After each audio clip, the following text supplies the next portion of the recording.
Hello everybody and welcome back to Gaming Unscripted. This is Rob. It's Thanksgiving weekend here in Canada, and I was feeling a bit nostalgic. So, we're going to take a look at 3 of my favorite NES games, and 1 of my favorite Sega Genesis games. And thank you so much for joining me. So to kick everything off, we're going to play some DuckTales, and we're going to start with the Moon stage. I'm not going to play very much of any of these games, just enough to show you what they're all about in case you don't know what they are, and maybe to remind you of nostalgia you might have had when you played them, if you do know what they are. So, what to say about DuckTales that hasn't already been said? Well, I think that everything has just about been said about this game because it's considered to be one of the most beloved NES games ever made. The Moon theme, which you're hearing in the background, is considered to be one of the greatest Nintendo theme songs ever composed. And all around, DuckTales is a favorite of a lot of people. Maybe it's the ability to pogo stick with your cane, which as a kid I loved that. Maybe it's kind of the open aspect to the levels. You're not just going left to right, you're going up and down, you're looking for treasures. Maybe it's just the fact that it's DuckTales. And, you know, when I was a kid, DuckTales was the shit. So, taking a look at it here, you can see we're exploring. The main objective of the game is to collect 5 major treasures throughout the 5 main stages. The game itself isn't very long, it's actually quite short. Along the way, you meet quite a few different characters that you may recognize from the show. Everyone is here, I think, or at least the ones that matter. Correct me if I'm wrong, obviously. You will meet Huey, Dewey, and Louie. There's a funny scene in the... oh, it might be the Amazon? No. I can't remember which stage it is, where you're in a minecart with Huey, Dewey, and Louie, or one or the other, or all of them. And they go right into a pit as you jump to safety. Go Scrooge for sacrificing your nephews in the name of treasure. And that's really what the game's all about. Collect as much treasure in beating all the stages. The treasure meter is kind of your personal high score, and the game doesn't have much else to it.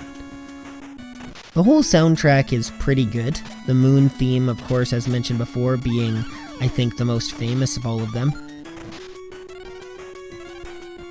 And there really isn't that much else to say. Taking out some Beagle Boys. And all this just to collect a piece of moon cheese.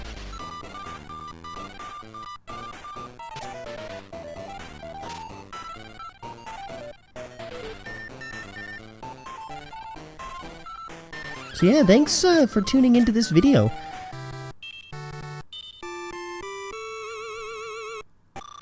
Sorry for not saying too much. There's only so much I can say. After DuckTales here, we're gonna move on to a little bit of... I think... Batman. Yeah. Definitely Batman.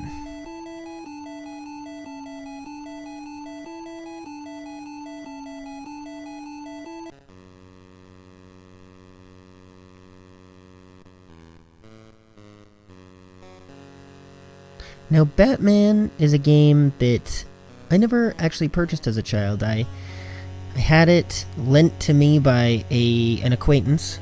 I guess a kid I thought was my friend. I lent him a whole bunch of my Batman figurines, and he lent me a copy of Castlevania and a copy of Batman, and then he moved away with my figurines, and At the time, I really didn't care too much about it because I was way more into video games, and heck, I'm still way more into video games, but yeah, he got my figurines and I kept his games, and that's how I learned about Batman on the NES. And if you listen, the soundtrack in this game is bangin'. It is really, really good, which is something that Sunsoft is well known for.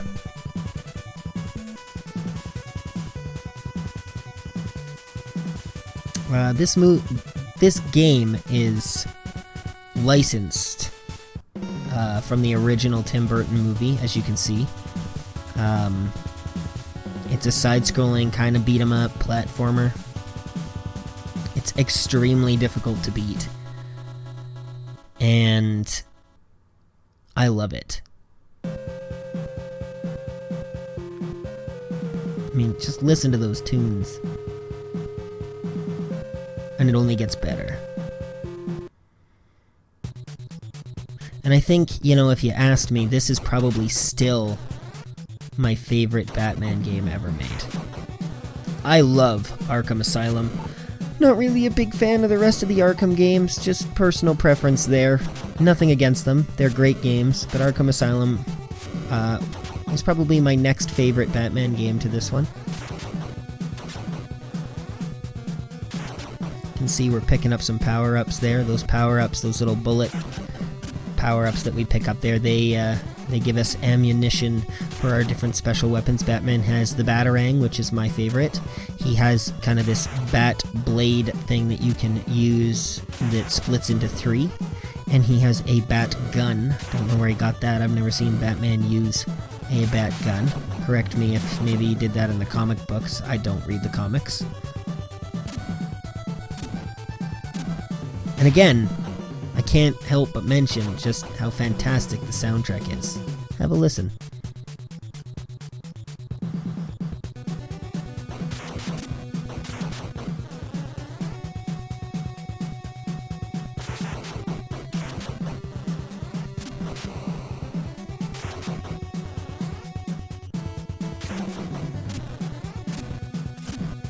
And check out that wall jump. You really have to get good at that wall jump in this game.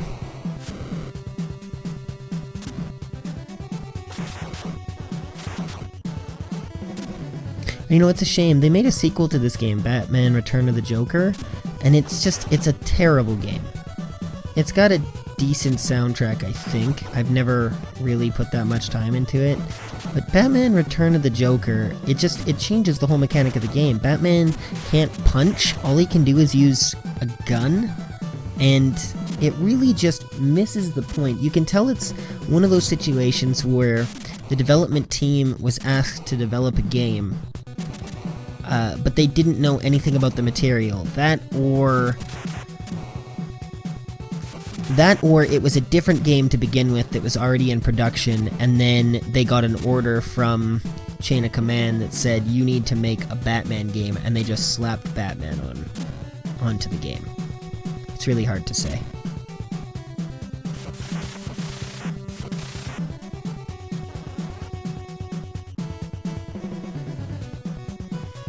If you watch closely here, I will show you the easiest way to beat the first boss in this game.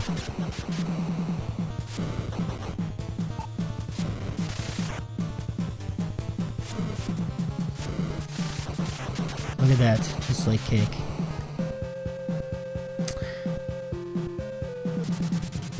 I'll just play a little bit of the second stage because its soundtrack is freaking awesome as well.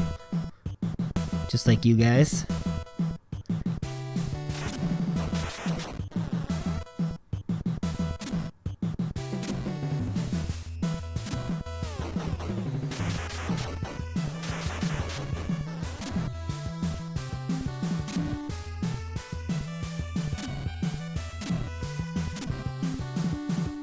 Probably play here until I die.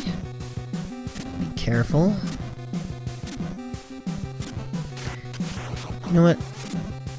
Despite the game's difficulty, I think what it really comes down to is just practice and memorization. The controls are really tight, but they do take a little getting used to, especially the wall jump. It's not hard to do but it's something that you need to practice so that you can do it effectively 100% of the time. And, I mean, I don't play this game often enough to say that I've perfected it. So you'll probably see me slip up here, coming up. Yeah, see, I misjudged the distance here. Yeah.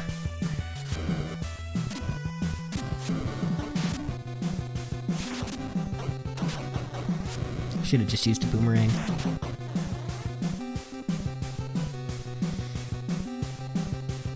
So yeah, this is Batman on the NES. If you have a Nintendo, it's definitely worth picking up a copy. Even if you don't, there are other ways of being able to try out this game. It might even be available on the Nintendo Wii or 3DS store. I'm not honestly sure. I have not checked those places in a long, long time. But yes, absolutely worth it if you like a challenge and if you're a Batman fan. And I don't know anybody that isn't a Batman fan. I mean, who doesn't want to be Batman? And there we go. Alright, well that's Batman on the NES. Next we're gonna move on to Dragon Fighter.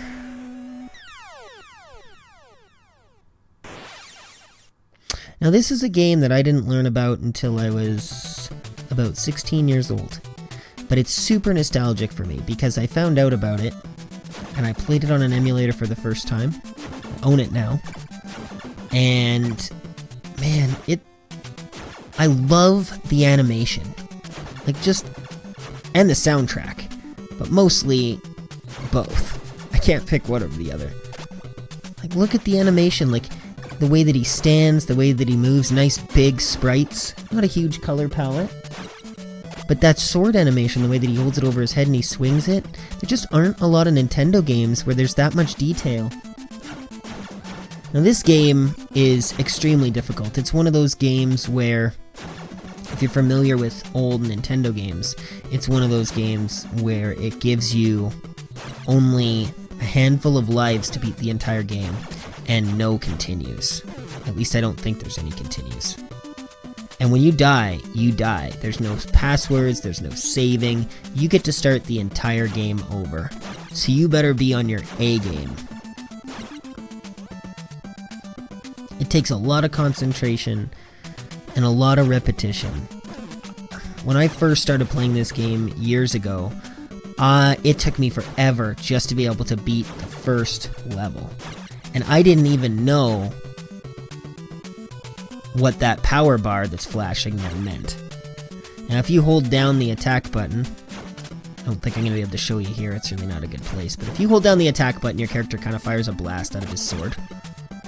But that energy meter also has another purpose, which we'll save until we get to the boss here.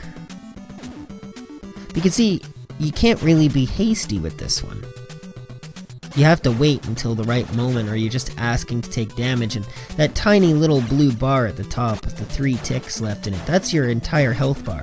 And you get a little bit more health each time you beat a stage, but that's not saying very much when you only have a handful of lives to beat the entire game. And it doesn't get easier.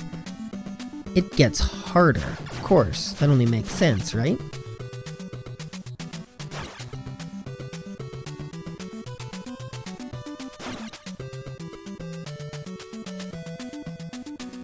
Oh man, I wish I could find a good... Oh, here we go. Here's my chance.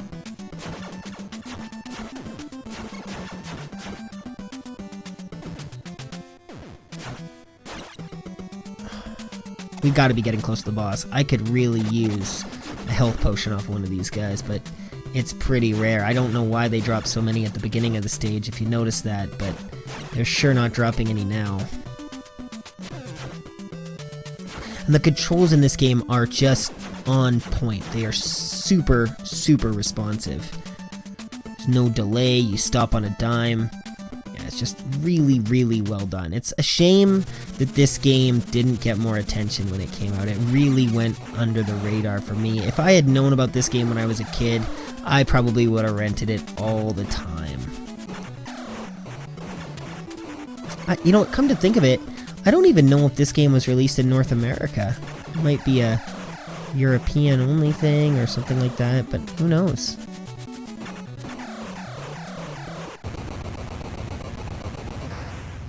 But yeah, you can use your power bar to turn into a dragon. Who doesn't want to be a dragon? And with that, that's Dragon Fighter. We're gonna move on to the last game of the video. We're gonna play some Sega. We're gonna check out some Streets of Rage 2. Now, I will say, without a doubt, that this is my favorite side-scrolling beat-em-up of all time. And I know the Teenage Mutant Ninja Turtles in Time is really good, and I love that game. I used to play the original 1980s TMNT arcade game with my dad. But this game is way more nostalgic for me. I used to spend hours playing this game with my cousin. And the controls are really good, and the animations are good, and it's so bright and colorful, and it's got an amazing soundtrack, and it might sound like I'm just fanboying the crap out of this game. But that's not it. It's so good.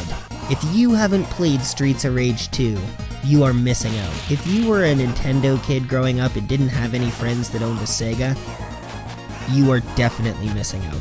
You can get this game on Steam. It's available as part of their Sega Genesis Classics. You can play it as part of the Sonic Mega Collection on Xbox 360 and PlayStation 3. You can play it as part of the Sonic's Ultimate Collection, I think it's called, on the PlayStation Portable, and that can even be played on the Vita. It's just such an awesome game. And there are so many other really great Sega games, because you see, growing up, I wasn't a Nintendo kid. And I didn't have a Super Nintendo. Of course, you couldn't afford both. So, as a kid, the commercials, everything, they were meant to convince you, and they convinced me to get a Sega, and at the time, I regretted it. But looking back on it now, maybe a little bit through rose-tinted glasses, I realized that Sega had a lot of awesome games.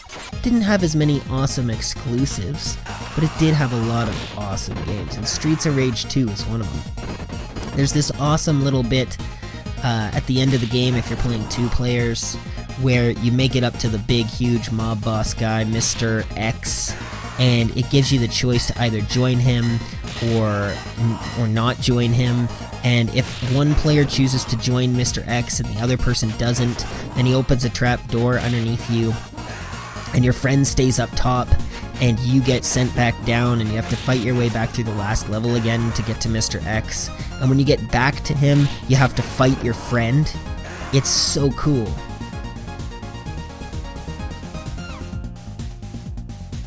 And the animations are so cool. I think Axel's probably my favorite character. I mean, he's probably a lot of people's favorite character. Oh, and look at that! There's even a turkey. He just has such cool combos. He does this big flurry of punches. I'm sure you've seen me do it once or twice, and it's just so much fun. Everything about this game is satisfying. The hits are satisfying. The music is awesome. Probably said that enough.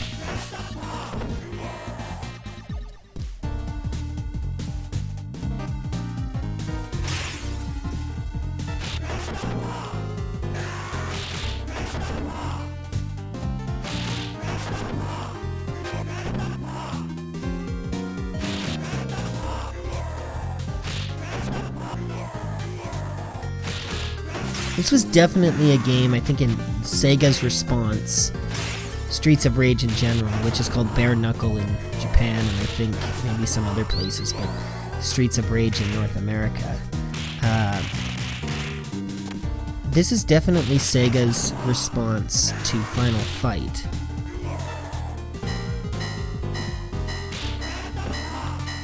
Which was super popular in the arcades at the time. And it's still a really great game, but personally, I never played Final Fight that much. I don't think Final Fight had a port over to the Sega. It was ported over to the Super Nintendo, so if you own a Super Nintendo, you might have played that. There's a lot of similarities. And I think Streets of Rage will always be my favorite. Because, number one, because I remember playing it every summer with my cousin who owned it. Some of my favorite memories gaming as a kid. I'd say this game here and Batman are the two most nostalgic games that I played in this video. And look at that! That woman totally has a whip for an arm.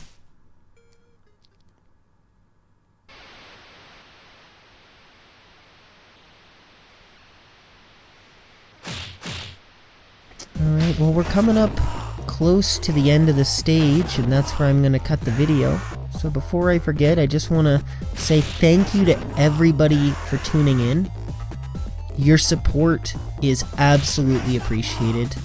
This channel and its community would be nothing without you guys. I just want to say, you know, being that it's Thanksgiving here, Canadian Thanksgiving to any of our American followers, I just want to say that, you know, I'm really thankful for all of the support. And I know that right now the channel's not that big. And to you future viewers who might watch this video down the road, if the channel does, you know, grow, if it does become a massive success, I really want to say that I am super, super thankful to everybody.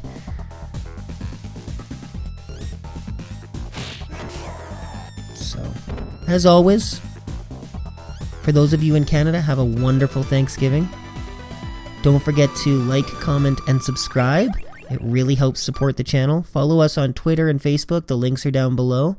And until next time, remember, don't touch that pixel.